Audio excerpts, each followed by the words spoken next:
Are you ready? You think you can tell us what to do? You think you can tell us what to wear? You think that you're better? Justin Herbert or Phillip Rivers? Oh man, I got the longevity. I got 24 seconds. Justin Herbert. Yep, that's it.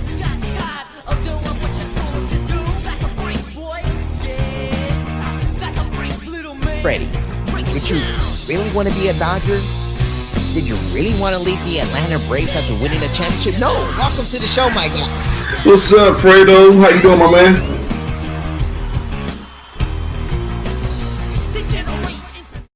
And welcome back here at the Infinity Studios in Los Angeles on this beautiful, great Monday, and happy Halloween to everyone out there. I know most of you guys are out there right now trick-or-treating or barely arriving back from trick-or-treating.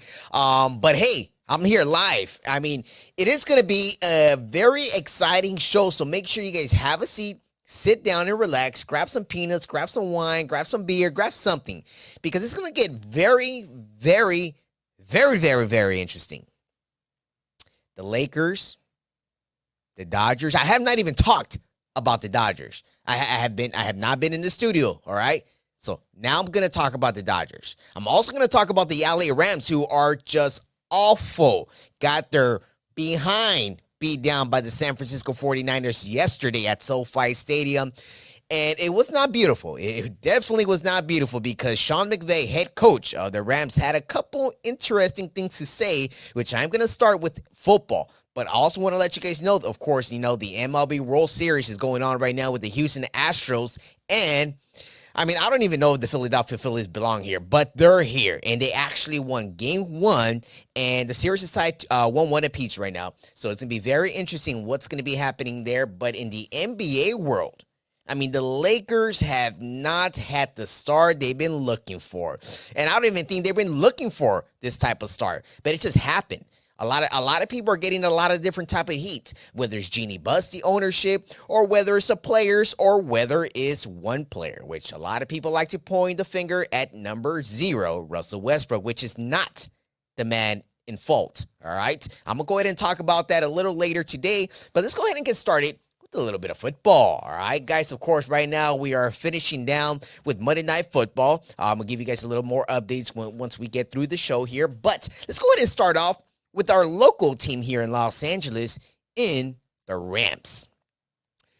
The Los Angeles Rams are coming off a bye week, which technically means that you get some rest. You get better.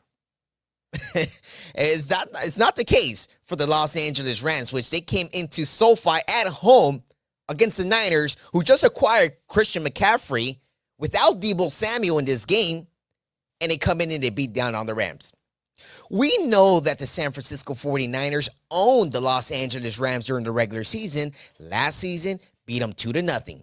This season, again, the first 2 games, they beat them in San Francisco a few weeks ago. Now they beat them down yesterday at SoFi Stadium.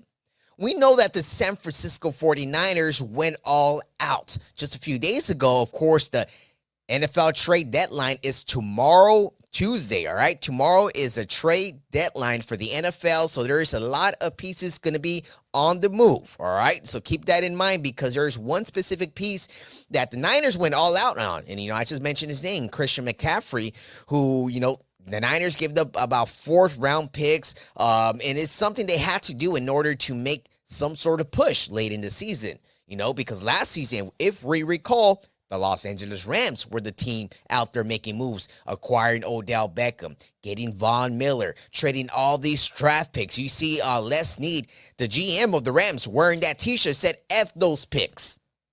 And this year, same thing that San Francisco 49ers did. They said, F those picks. They went and traded everybody. They gave all those round picks off. They got Christian McCaffrey, one of the best, when healthy, running backs out on the field. Now you put Deebo Samuel on the wide receiver corner where he really wants to be at, because, Deebo doesn't like to run the ball that much. And that was a big situation early in the season for the San Francisco 49ers when they were trying to keep Deebo Samuel in San Francisco because, if we recall, let's rewind a little bit, Deebo had requested a trade. San Francisco said, hey, hell no, we are not trading you. There is nothing close in value in what we can get for you. So why trade you when we can reconstruct your contract? And that's exactly what they did. Debo decided, hey, you know what? If you guys are going to have me run the ball and catch the ball, then you guys are going to pay me more. And that's exactly what they agreed upon. But now, with McCaffrey on board, Debo no longer really needs to be running the ball unless McCaffrey gets hurt again, because that's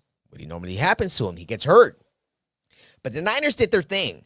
One person that did not do their thing, and I don't want to put too much pressure or blame on Matthew Stafford, because we all understand that Matthew Stafford prior to last year was just Matthew Stafford from Detroit.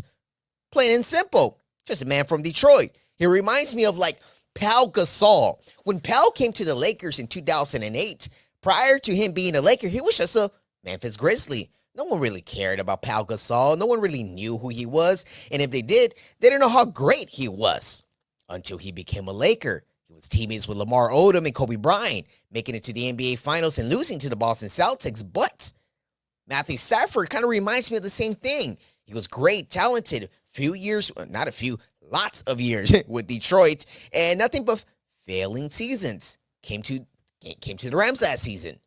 Great. Not amazing, but great. They won a chip. Barely won a chip. In the last possession, if we don't recall the Cincinnati Bengals out there, they almost had them. But the Rams won. We all knew, 99% of the world, besides that 1% here in Los Angeles, we all knew the Rams were not going to repeat. We knew that. There's been no team in the NFL to repeat over in the past 20 seasons.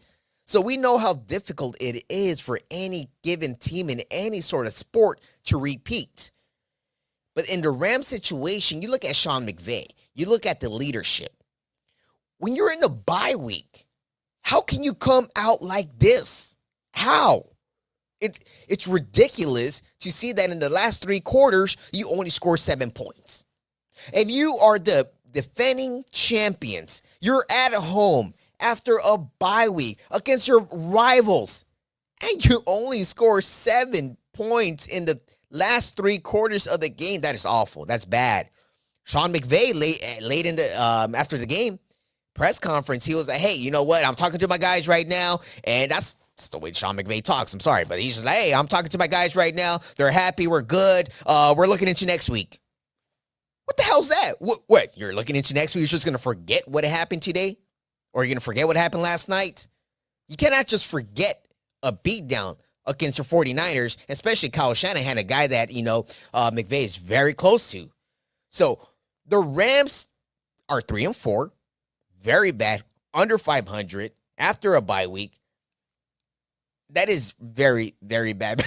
But if we want to talk about bad, let's move down to the AFC West. 24-0. What does that mean? 24-0. That is the final score of the New Orleans Saints and the Oakland Raiders. Yes, I'm calling them the Oakland Raiders. 24-0. Derek Carr, 102 throwing yards. I mean, if you put me out there, I can throw more than 102 yards. It's ridiculous in what type of player Derek Carr has been this season. I've been saying it, and I'm saying it again, and I'm banging on this chair because I feel for the Raider fans. I know a lot of Raider fans, and I can already feel it in them. I didn't even contact one Raider fan yesterday after that beatdown 24-0. I didn't want to contact one of them because I know they were expecting a text from me or a call. I know they're like, damn, Fredo's going to come at us. Hey, instead of coming at you directly, I'm just going to put it up on my Twitter and Instagram for everyone to see. Because it is sad. It is sad, sad, sad. On Halloween day today, we are looking at a horror story taking down in Las Vegas. The Raiders are now 2-5 here in the first 8 weeks. I mean, we kind of did not see that coming. I mean, I personally did not really see that coming. I thought they were actually going to compete because we all saw the AFC West was stacked up We saw what the Chiefs are doing. We saw what the Denver Broncos did in bringing Russell Wilson in. We saw what the LA Chargers did with signing all these free agents. And we saw what the Oakland Raiders did. They got Devontae Adams, the best wide receiver in the league. But it doesn't seem like he's very, very happy out in Las Vegas, especially with the Raiders being 2-5. Another guy, Josh McDaniels, head coach of that ball club. I don't even know what is going on over there. I mean, I know, and I'm hoping to get one of the Raider reporters to come on the show in the next few weeks here before the season ends to really talk about what's going on in that locker room, because that's one thing that we really got to get into. Because if the players are not buying into the coach, not buying into Derek Carr, which if I was a player, I'm looking at Derek Carr like, huh, that's my quarterback? Man, wish me luck. Trade me right now. Okay? Because that's one thing that maybe a lot of people over tonight, they're thinking all 32 GMs right now on Monday night, Halloween, they're maybe not out trick-or-treating. They're out right now looking. They're like, damn, we got 12 hours to this NFL trade deadline. Who can we get? What can we do to make some sort of thing out of this season? It's very, very interesting to see what certain teams are going to be doing. But the other interesting thing that we got to be looking forward to is what the Lakers are going to do with Russell Westbrook and what Kyrie Irving is saying today. I mean, Kyrie over the weekend has said a lot of interesting things, and he has posted a lot of interesting things on his social media platforms, which a lot of people want to say that he is promoting something that should not be promoted. Kyrie Irving says otherwise. When we return here on Monday Night Fredo, we will be talking about what Kyrie Irving is doing in the Big Apple. Talking about Apple, I want an apple. We'll go into our first commercial break. We'll return here on Monday Night Fredo.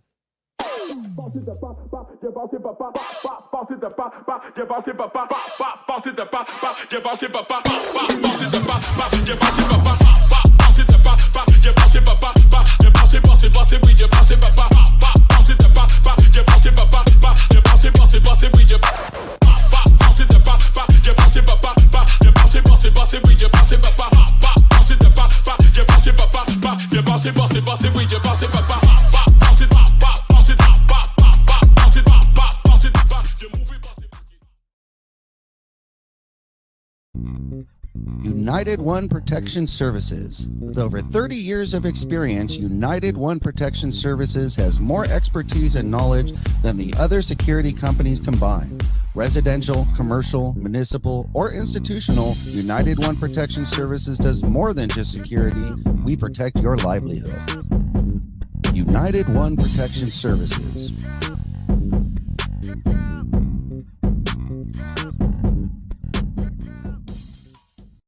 And we're back here on Monday Night Fredo live from the Infinity Studios in Los Angeles. Of course, right now, check it out, guys, as Infinity Studios on Instagram, Twitter. Follow us today. Subscribe here on the YouTube channel. You're going to get a lot of amazing shows coming up for you guys, all right? It's going to be very exciting. Of course, I don't know if I can even mention this right now, but I'm not going to mention it, and I'm going to tease it to you guys. Stay tuned, because we got some interesting things and some new things coming here at Infinity Studios, so make sure you guys stay locked in and loaded here at the Infinity Studios on YouTube, Twitter, and Instagram, all right?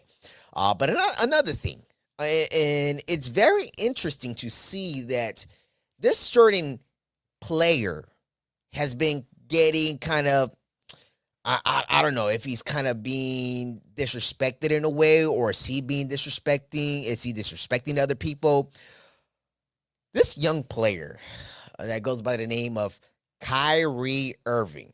Now, we all recall early in this year, you know, when he was Rookie of the Year and got drafted to the Cleveland Cavaliers back in 2012, we all knew that, you know, Kyrie was going to be a great young player. And that's what he kind of became. But no one ever realized or ever saw his personality that was going to take this media by storm, because certain comments, certain things on and off the court that he doesn't satisfy too many people. We understand that, you know, the New York media and the LA media are two of the most difficult medias to deal with if you're an athlete. or a coach or any part of any organization. But when we look at Kyrie Irving and what he's done since he's been in Cleveland, since he requested a trade from Cleveland after being with LeBron James, going to Boston, being kicked out of Boston in a way, and it being shipped over to the Brooklyn Nets. Once the Brooklyn Nets got Kyrie Irving, they kind of were like, okay, we got Kyrie. Kyrie, who are you coming with? Oh, I'm bringing KD. Okay, we got KD, we got Kyrie. Who else? Well, let's get James Harden. Okay, we got James Harden. Cool. They booked James Harden to Philly. All right, what's next? Ben Simmons. Okay, Ben Simmons, can you play? No, I cannot. Why? I'm not all here. Okay, we get that. All right, Ben. All right, well, we'll wait till next year. It's been 3 seasons of KD and Kyrie in Brooklyn. Finally, it seemed like everyone was healthy. Everyone was on the same page, including Steve Nash, Sean Marks. That's not the case. They're 1-4 right now. They're 1-4 right now. No one's hurt. No one got kicked out, and everyone's playing. But Kyrie Irving is just not all there personally. I mean, he is dealing with certain things, and I think Kyrie's problem, and I don't even want to say it's a problem, but his thing is he listens to too many people. At times when you're an athlete like that, you kind of have to keep your circle closed. You got to keep it very, very tight and close. And that's one thing that Kyrie really doesn't do. He listens to a lot of people, even though it's maybe one of the smartest things you can do, listen to a lot of people, but not take what people give you. Because at times people will give you certain things and you might be like, you know what? Yep, that's right. Let me do this. Boom, boom, boom. Tweet, post. And then you're getting some backlash out of certain things. And, he posted certain things that I don't even want to talk too much about. But on Saturday night, after their game, they lost. Tough game. And Kyrie had a couple interesting things to say during the press conference, which one of the reporters from the New York Post was asking him certain things. And we all get how Kyrie gets when he's asked something that he does not want to hear. And this is exactly what Kyrie did on Saturday night. Check it out. Chose to see. It just goes back to the way our world is and works. I'm not here to complain about it. I just exist. And to follow up on the promotion of the movie and the book. Can you please stop calling it a promotion? What am I promoting? Put it out on your platform. But I'm promoting it? Do you see me in front of putting it out there, the people title? are going to say that you are Yeah, I put it out there just like you put things out there, right? Yeah, but it's not. You put things out there for a living, right? Right, but my stuff is Great. not. So let's move on. Filled let's with move on. Anti-Semitic. Let's stuff. move on. Don't dehumanize me up here. I'm not doing I'm that. another You're human free to being. post I can post whatever I want. So say that and shut it down and move on to the next question. But Kyrie, you have to understand that by I don't have to understand anything from you. It's not me. Nothing. By It's no posting people that what you're you making did, up, bro. Move on. But by posting Move what on. you Next did, question. Anybody Do you guys have any more questions for and me? they're going to say, You guys have any more does he have questions? Because this is going to be a clip. anti-Semitic This is going to be a clip that he's going to marvel at. Is this any more questions? But you're not answering the question. Oh, this is another answering your question. Oh my God, let's make another instance. Yeah, I mean, when we look at how Kyrie Irving responds and the way he treats the media people, I get it. I understand you're maybe frustrated. You're like, well, you know what? I'm tired of all these questions. At times, Kyrie, that's not the right way to treat people and talk to people. And one thing I do hate is that certain players like to disrespect certain media members, like if they're nobody, and sometimes all these media members, they go through certain things. They're very smart people. And when you go at it with the media reporter during the press conference, it kind of makes you look a little bad. And it's funny because when I was watching this, it reminded me of a situation that I had back at Pac-12 Media Day last season with head coach from the USC, Clay Helton. And we all recall Clay Helton got fired 2 weeks into the season last season. And early at the beginning of this year in Media Day, I asked Clay Helton, I'm like, Clay, I went up to him. I'm like, Clay, look, you have not won. You've won regular season games, which means nothing to the USC fan base. When are you going to win a championship or win something when it matters? And he looked at me. He was like, you know what? He's like, we've won. I'm like, well, you've won. You haven't won a championship. You haven't won the conference or nothing like that. When you win something, we will all realize that you won. But when you keep losing, and I remember we're kind of going back and forth in the bid that I kind of just thought to myself, like, all right, Fredo, shut up. Let's not go any further with this.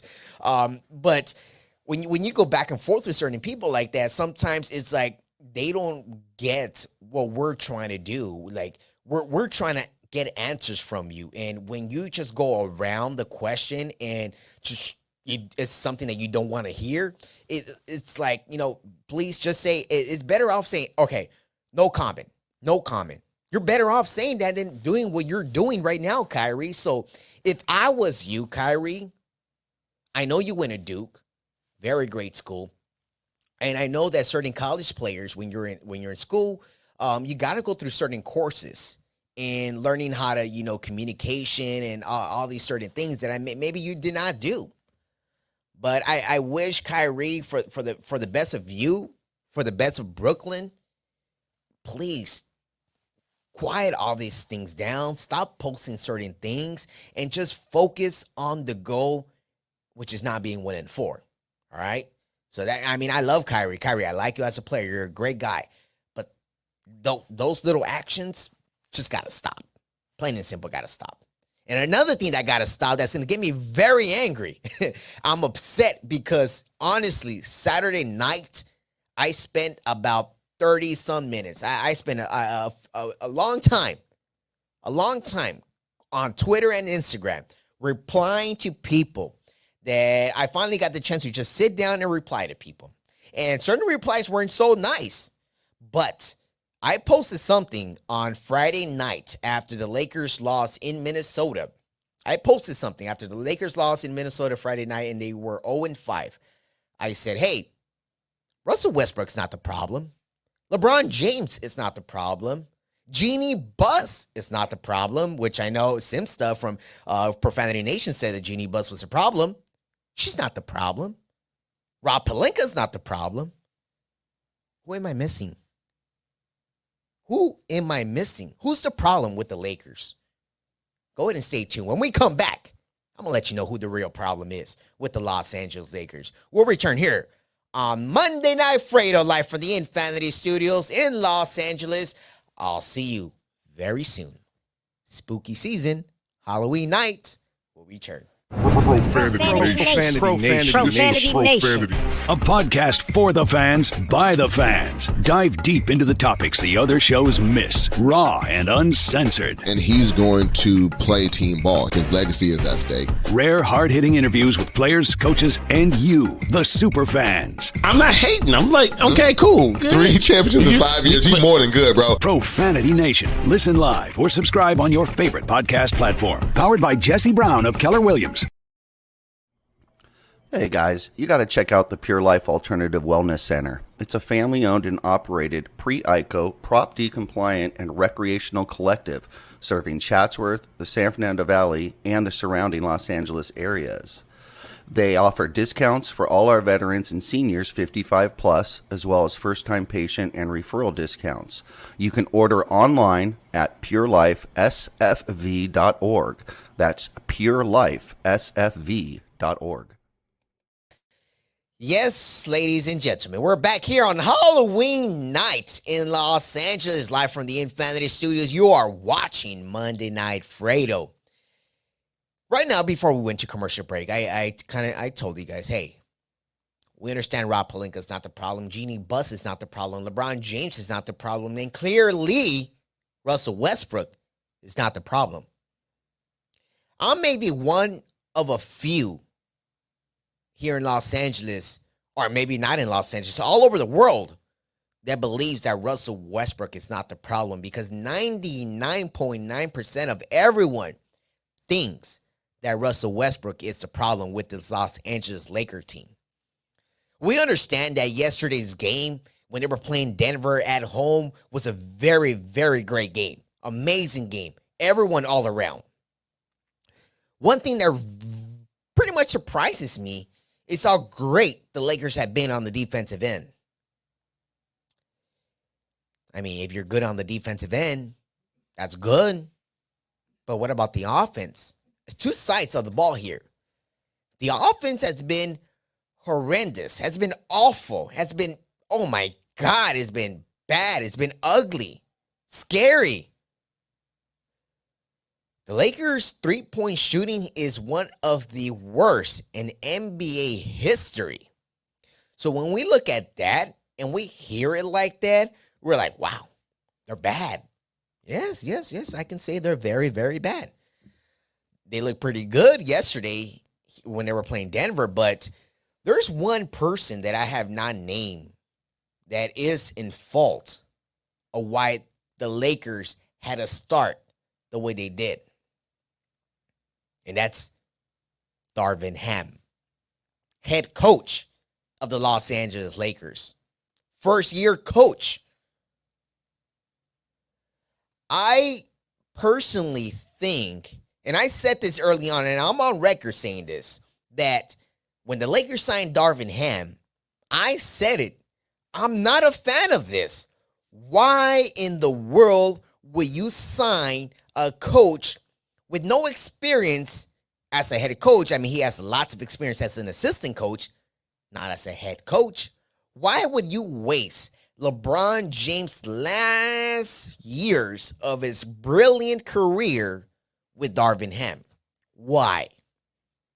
Why would you give him a coach? And if you follow LeBron James throughout his 20th seasons here in the NBA, we know that LeBron James, when he does not like a coach or he does not get along with the coach or it's just not a fit for him, we see LeBron James speak out of his mind, because there's times that he puts certain tweets out there, he says certain messages out there, or you can just see it in his body language out on the court.